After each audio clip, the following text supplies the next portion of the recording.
High, Jamal Hossain বলছি।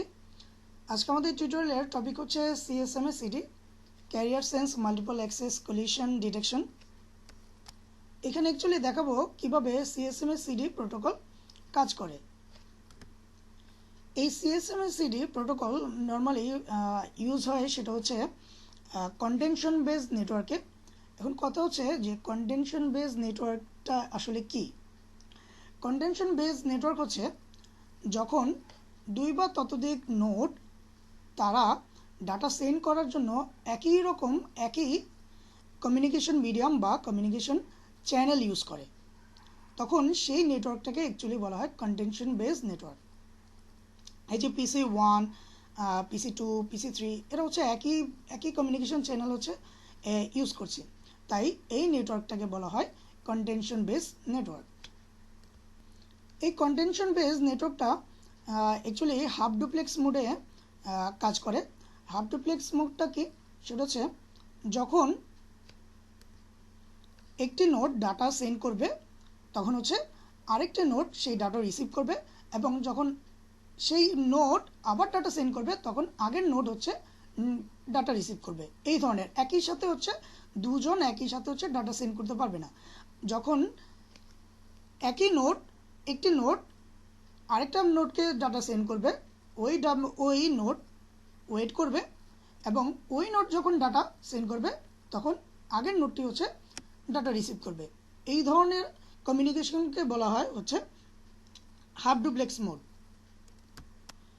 তো এবার মূল প্রসঙ্গে চলে আসি। ধরা যাক এই PC1 কাছে একটি ইথারনেট ফ্রেম আছে, সে PC3-কে সেন্ড করবে। এই PC1-এর ethernet NIC network interface card প্রথমে একটা জিনিস ডিটেক্ট করবে। সে দেখবে যে এখানে কোনো ক্যারিয়ার সিগন্যাল আছে কিনা।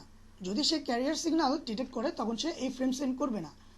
অর্থাৎ PC1 দেখবে যে সে অন্য কোনো পিসি থেকে সে এই কোনো ফ্রেম হচ্ছে রিসিভ করছে কিনা। যখন সে ডিটেক্ট করে যে না, সে অন্য কোনো পিসি থেকে কোনো ফ্রেম রিসিভ করছে না, তখন এই PC1 ধরে নেয় যে এই চ্যানেল হচ্ছে ক্লিয়ার।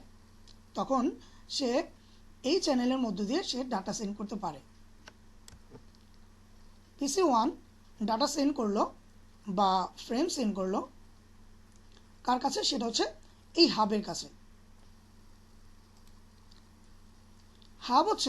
হাবকে বলা হয় মাল্টিপল রিপিটার। অর্থাৎ মাল্টিপল রিপিটারটা হচ্ছে যে অনেকগুলো পোর্ট থাকবে, একটা হাবের হচ্ছে অনেকগুলো পোর্ট থাকবে। সে একটা পোর্ট দিয়ে ইনপুট হিসেবে ফ্রেম রিসিভ করবে বা ডাটা রিসিভ করবে, এবং বাকি পোর্টগুলোতে সেগুলো কি করবে, এগুলো রিজেনারেট করে আবার সেই বাকি পোর্টগুলোতে পাঠিয়ে দিবে।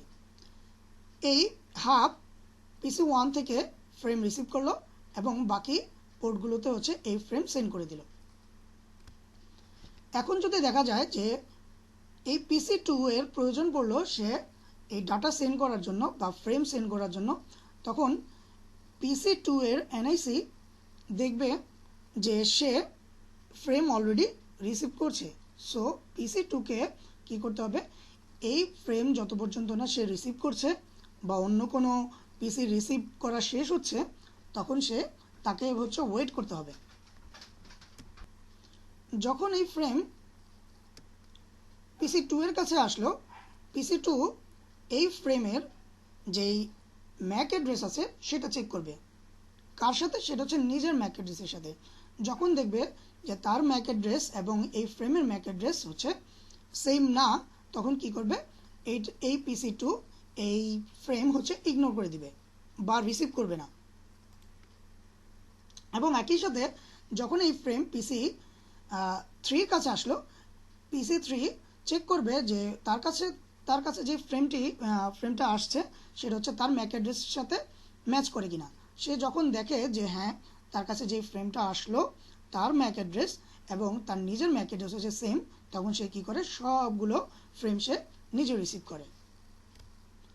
এখন যদি এমন হয় যে দুইটা নোড বা দুইটা পিসির একই সময়ে যদি তারা হচ্ছে ফ্রেম সেন্ড করে, তখন ব্যাপারটা অ্যাকচুয়ালি কী দাঁড়ায়, তখন তাদের এই ফ্রেমের মধ্যে একটা হচ্ছে কলিশন তৈরি হবে বা সংঘর্ষ তৈরি হবে, এবং এই সংঘর্ষ হচ্ছে উভয় পিসি কি করবে, এটা হচ্ছে ডিটেক্ট করবে যে না আমরা যেই ফ্রেমগুলো হচ্ছে পাঠাচ্ছি ধরা যাক পিসি 3 এবং পিসি 2 হচ্ছে একই সাথে ফ্রেম সেন্ড করলো, তখন তাদের এনআইসি ডিটেক্ট করবে যে হ্যাঁ আমরা যে ফ্রেমটা হচ্ছে পাঠাচ্ছি সেটা হচ্ছে এগুলো হচ্ছে সংঘর্ষ হয়েছে বা কলিশন হয়েছে।